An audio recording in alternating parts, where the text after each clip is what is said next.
کچھ لوگ یہ گلہ کرتے ہیں کہ اللہ تعالیٰ معذور لوگ کیوں پیدا کرتا ہے، جبکہ قرآن مجید میں بہت سارے مقامات پر ہے کہ اللہ تعالیٰ بہت مہربان اور بہت رحم کرنے والا ہے۔ تو اس قدر مہربان خدا اپنی مخلوق کو معذور کیوں پیدا کرتا ہے، جو بظاہر انسانوں پر ایک طرح کا ظلم دکھائی دیتا ہے؟ یہ سوال وہ شخص بھی بار بار پوچھتا ہے جو کسی بیماری میں مبتلا کسی ہسپتال کے بیڈ پر لیٹا ہوتا ہے اور کہتا ہے کہ اے اللہ میں ہی کیوں؟ اس کا جواب اللہ کے سوا کسی کے پاس نہیں کہ آخر کیوں، لیکن اللہ نے ہمیں سمجھ بوجھ اسی لیے دی تاکہ ہم اس سوال کے جواب کو سمجھ سکیں اور کبھی یہ سوال ذہن میں نہ لائے کہ آخر میں ہی کیوں۔ اسی طرح کا سوال ایک مرتبہ حضرت عیسیٰ علیہ السلام سے پوچھا گیا کہ اللہ نے اندھے لوگ کیوں پیدا کیے، جس کے جواب میں انہوں نے فرمایا کہ اللہ نے اندھے لوگ اس لیے پیدا کیے تاکہ دیکھنے والے اس نعمت کی قدر کر سکیں۔ اللہ کی حکمت کے آگے ہر چیز صفر ہے، تو یہ ہو ہی نہیں سکتا کہ اس کے پیچھے اللہ کی کوئی بڑی حکمت نہ ہو۔ اور اللہ تو وہ ذات ہے جس نے کوئی بھی چیز بے معنی پیدا نہیں کی، چاہے پھر وہ ریت کا ایک ذرہ ہی کیوں نہ ہو۔ اس بات پر غور کریں کہ اللہ نے ہر چیز کا ایک الٹ ضرور رکھا ہے، جیسے کہ ایک طرف فرشتے پیدا کیے تو دوسری طرف شیطان، ایک طرف خوشی پیدا کی تو دوسری طرف غم، ایک طرف دن پیدا کیا تو دوسری طرف رات، ایک طرف اچائی پیدا کی تو دوسری طرف برائی، ایک انسان صحت مند ہوتا ہے تو ایک بیمار، ایک امیر تو دوسرا غریب، ایک کو ذہین تو دوسرے کو پاگل بنایا۔ اب اس بات کو سمجھنے کی کوشش کرتے ہیں کہ آخر اس کے پیچھے حکمت کیا ہے۔ سائنس کہتی ہے کہ ہر چیز کو اس کے اپوزٹ چیز سے سمجھا جا سکتا ہے، اس لیے ہر خوبصورتی کو سمجھنے کے لیے بدصورتی ہوتی ہے۔ اسی طرح ایک چیز کو پرفیکٹ بنانے کے لیے پہلے نامکمل اور معمولی چیزوں کو جوڑنا پڑتا ہے۔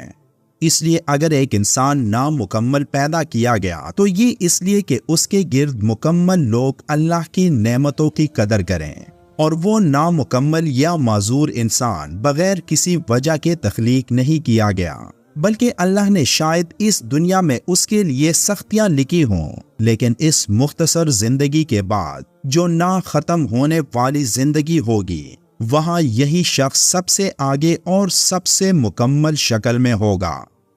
اس دنیا میں جو لوگ معذور نظر آتے ہیں ان کی معذوری کسی گناہ کی سزا نہیں ہوتی، بلکہ اس کائنات کے بارے میں اللہ تعالیٰ کی حکمت اور سکیم کے مطابق ہوتی ہے۔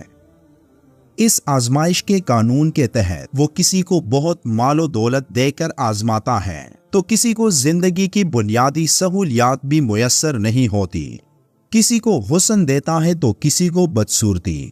بالکل اسی طرح کسی انسان کی جسمانی ساخت میں کوئی نقص ہوتا ہے اور کوئی بالکل تندرست۔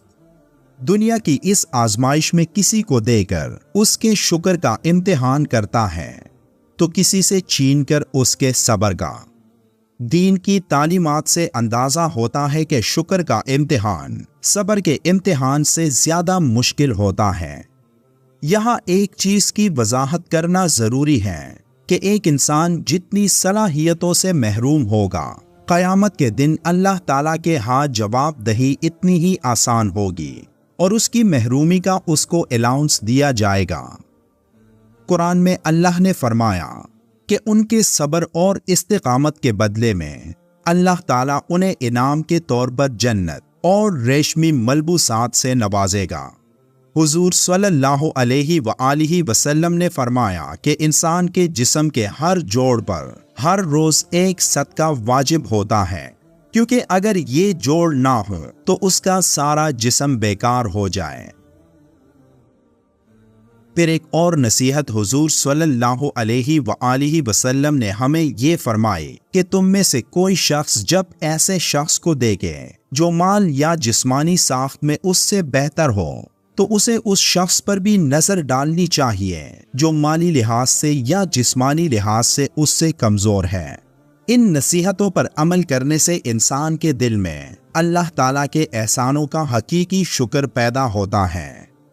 اللہ اس تمام کائنات کا مالک ہے اور اس کائنات میں موجود ہر چیز پر وہ قدرت رکھتا ہے کہ اسے جس طرح چاہے بنا سکتا ہے۔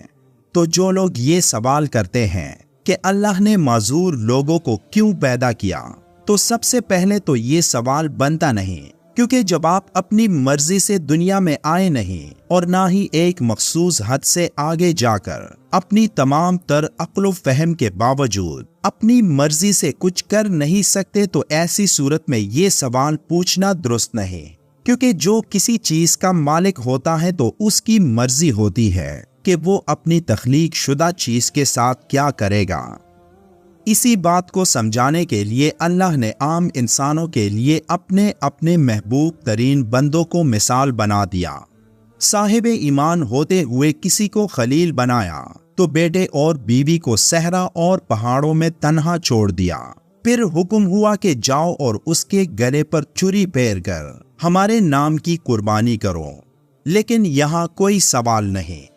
ایک کو بدن میں کیڑے ڈال کر ویرانوں میں ڈال دیا، لیکن یہاں بھی کوئی سوال نہیں۔ ایک کو مچھلی کے پیٹ میں تاریکیوں میں قید فرما دیا، لیکن کوئی سوال نہیں۔ ایک کو درجن بیٹے دیے، لیکن سب سے محبوب فرزند کو دیگر بیٹوں کے ہی ہاتھوں کنویں میں ڈلوایا اور باپ کو لاچار کر چھوڑا، لیکن یہاں بھی کوئی سوال نہیں۔ یہ سوال اٹھایا گیا کہ اللہ نے انسانوں کو آزمائشوں میں ڈالا، ان کو تکلیفیں ملی، تو آخر کیوں؟ لیکن سوال پوچھنے سے پہلے یہ غور نہیں کیا کہ اللہ انسانوں کو ان کی اوقات سے بڑھ کر نعمتیں دیتا ہے، تو کیا اس کا کوئی جواب ہے کہ وہ ان نعمتوں سے کیوں نوازتا ہے؟